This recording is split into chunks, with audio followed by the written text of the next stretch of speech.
Si va verso il 500.000 di presenze per il mercatino più lungo d'Europa, 1430 metri di lunghezza con una settantina di casette natalizie.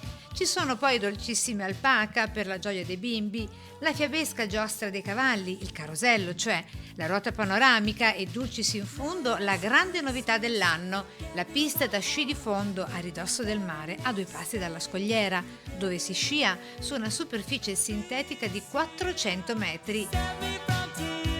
Caorle si è tramutata davvero in Wonderland, la terra delle meraviglie.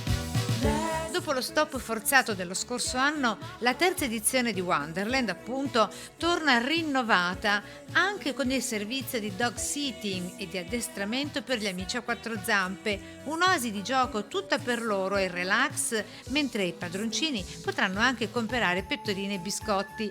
Il tutto tra le piazze Vescovado, Papa Giovanni XXIII e Pio X. Piazza quest'ultima dove sono ospitate la Star Tower, la torre alta 37 metri che sovrasta la città e appunto la giostra panoramica ad alta quota. Più basso ma ugualmente spettacolare l'albero di Natale di 15 metri. Un Natale questo 2021 da far brillare tra le luci delle nostre speranze e aspettative che quest'anno, come non mai, ci auguriamo sia davvero all'insegna di salute, tanta salute, salute in abbondanza.